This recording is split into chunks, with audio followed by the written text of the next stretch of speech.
Fala pessoal, sejam todos bem-vindos por aqui para mais um conteúdo, mais uma notícia trazendo para vocês as últimas informações diretamente de Brasília. Pessoal, vamos aqui com comentários do canal Bradock Show, já deixando os créditos ao canal do Bradock Show na plataforma do YouTube. Se não é inscrito no canal, se inscreva, deixe seu like e o seu comentário, que isso faz uma enorme diferença para a gente aqui dentro da plataforma. Agora, pessoal, sem mais enrolação, bora para mais um conteúdo. A sensação está com vocês no ar, direto aqui de Washington, capital dos Estados Unidos. Pois é, deputado, o senhor está em Washington e cobriu, participou dos eventos da posse de Donald Trump. Como foi esse dia? Qual o clima que se respira em Washington e a atenção da política americana para o Brasil? Como está nesse momento?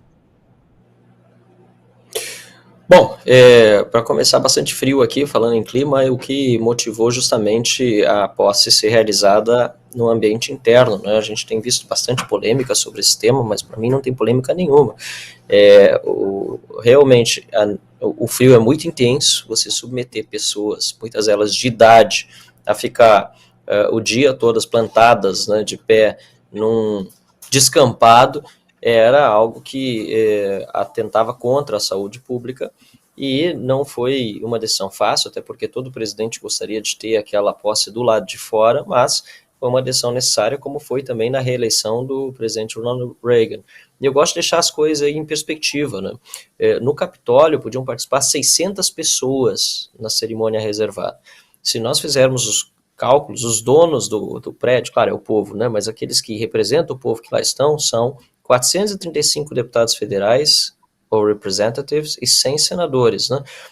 535 no total. Então você já chega só no número de deputados e senadores a quase ocupação máxima.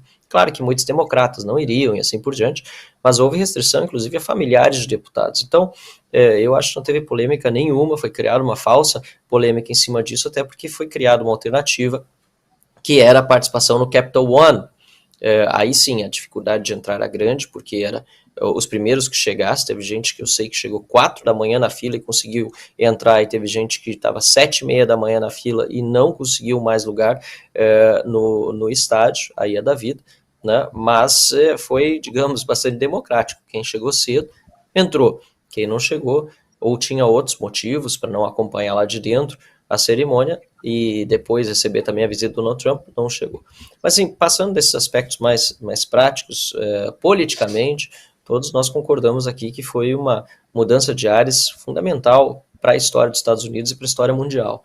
Acabei de vir acompanhando, né, no carro, a última entrevista coletiva, ou a mais recente, né, dada pelo presidente agora, Donald Trump, e ele está muito firme nas propostas que ele já tinha anunciado na campanha, que ele falou na posse, e agora nas respostas aos jornalistas tem mantido essa linha, né, de bastante, eu estava acompanhando o debate de vocês, né, bastante rigor contra a imigração ilegal, bastante rigor no tratamento da defesa nacional e tentar resolver os problemas criados pela gestão anterior no que diz respeito a guerras estrangeiras, né.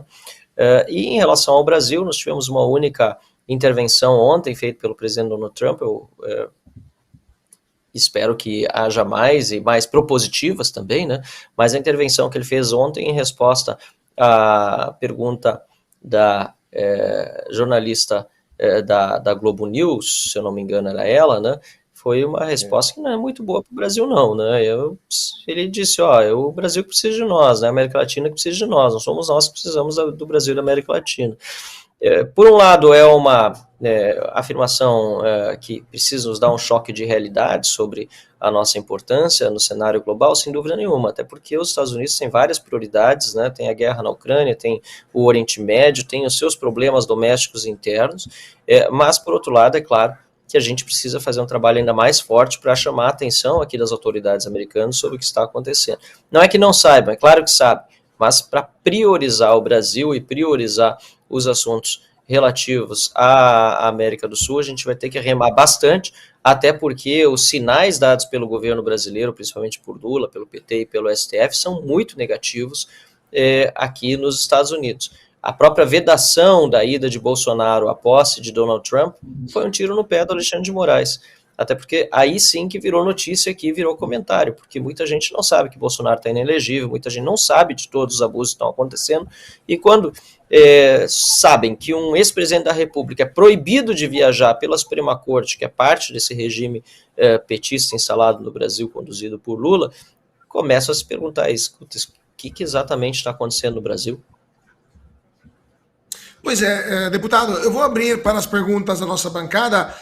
O Rodrigo Constantino queria fazer uma pergunta para o senhor. Consta. Boa noite, deputado. Um prazer tê-lo aqui novamente. Eu estava vendo uma entrevista em que o Josias de Souza, no UOL, pergunta ao embaixador Rubens Barbosa sobre essa questão de retaliação, até levando em conta passaportes de ministros do STF, por exemplo. E eu acho que a resposta talvez não fosse a que ele imaginava ou gostaria.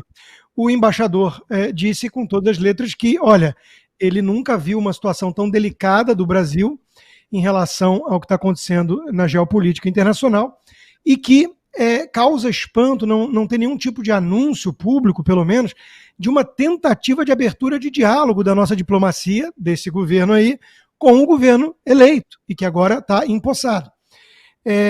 Pergunta que eu faço é um pouco subjetiva, claro, mas na sua opinião, deputado, esse governo, até pela postura do próprio Trump também, ele vai deixar a ideologia falar mais alto, as picuinhas, a emoção falar mais alto e vai declarar uma guerra velada aos Estados Unidos e ao novo governo e se associar cada vez mais à China, na sua opinião? Excelente pergunta, Rodrigo, e me parece que, infelizmente, a resposta vai na linha da tua última suposição aí, né, ou hipótese. Nós estamos vendo realmente uma falta total de tato do governo brasileiro e um alinhamento com outros governos que não têm a mesma vocação democrática e de defesa da liberdade que é a dos Estados Unidos e de outros países, por exemplo, europeus, né? Nós estamos vendo o Brasil se alinhando já desde a posse do Lula, né, ao Irã, aos terroristas do Hamas, à Rússia, à Venezuela, né, e tantos outros casos que a gente poderia citar aqui, mas esses talvez sejam os mais emblemáticos. E, ao mesmo tempo, a gente vê um ataque forte sendo feito aos Estados Unidos e aos seus representantes no campo da direita, né?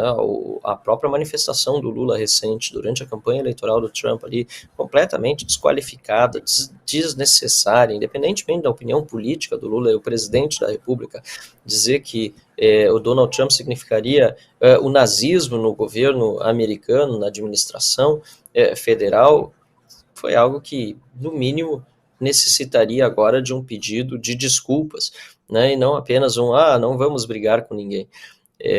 Vamos deixar disso e vamos daqui para frente.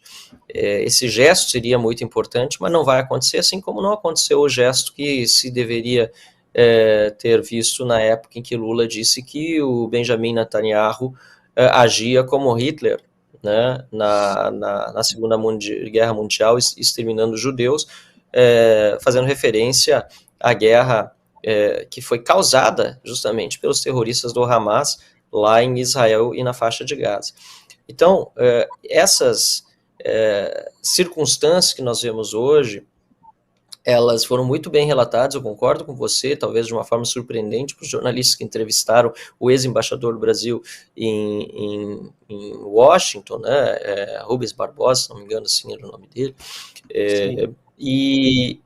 e a resposta dele foi muito em linha, na verdade, com que a maior parte do Itamaraty é composta de gente muito séria, né? Podem ter suas inclinações ideológicas, né? Mas gente bem formada e está sendo dominado o Itamaraty, né, no âmbito do Ministério das Relações Exteriores e também na assessoria especial da Presidência da República pelo Celso Amorim, por aqueles que lá atrás, na primeira e na segunda oportunidade que Lula foi presidente, foram apelidados como os megalonanicos da diplomacia brasileira, né? E isso vai nos prejudicar ainda muito.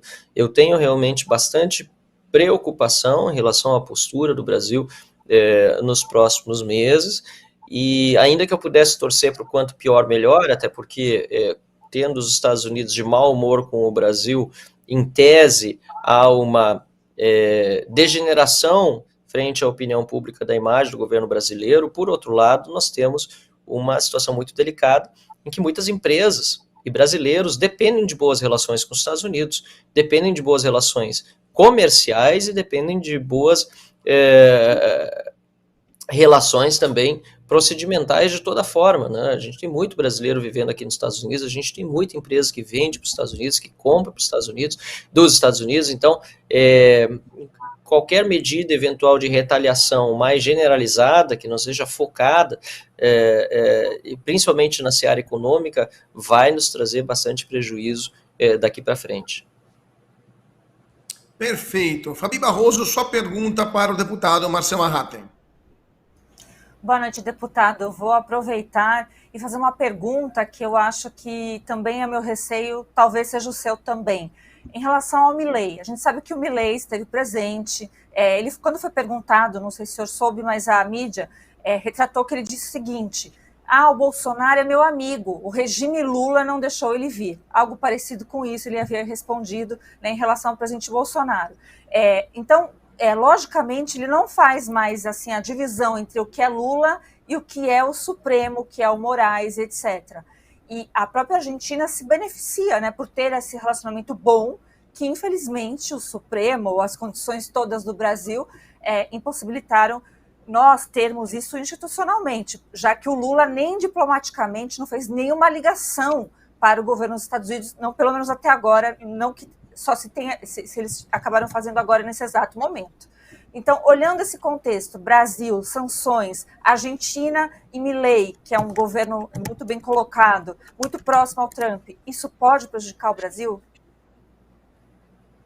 Bom, eu não tenho dúvida disso. Até agora que você falou, estava me perguntando se pelo menos ele chegou a fazer alguma manifestação nas redes sociais, mas o Lula fez no dia da posse pelo menos isso, né, uma manifestação no X, mas o X que o Lula mesmo, seu governo, que insiste em censurar, né, mas na hora de utilizar para fazer uma manifestação é sempre útil, né?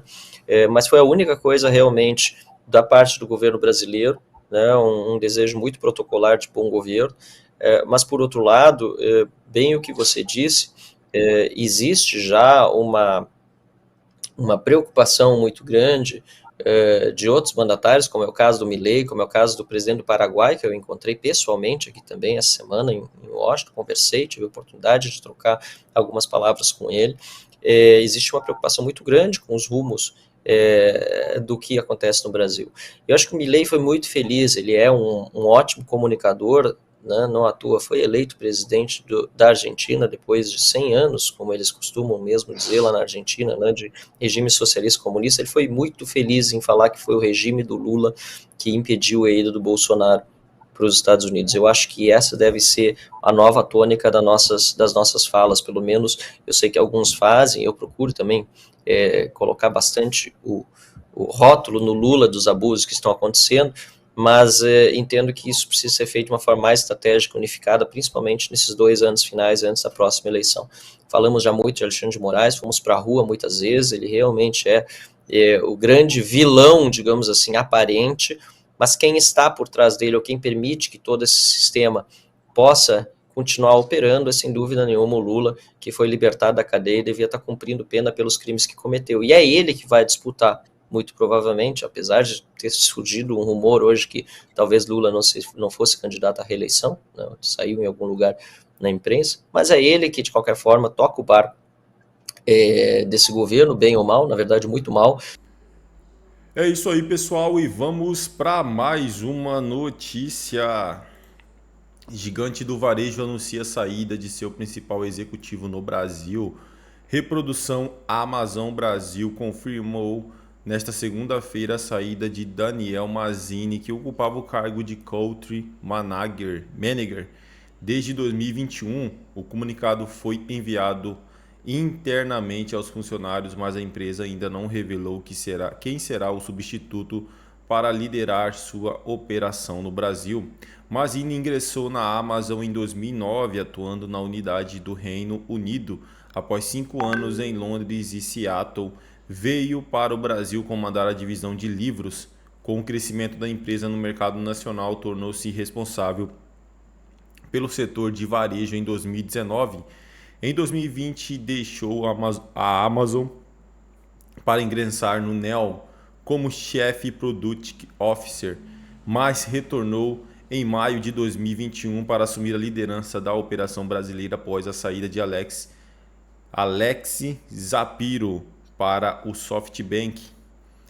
Apesar das expectativas sobre a presença da Amazon no Brasil, a empresa nunca alcançou a dominância no mercado que muitos esperavam. De acordo com fontes do setor, um dos principais desafios enfrentados foi a concorrência com o Mercado Livre, que se consolidou como líder do comércio eletrônico no país.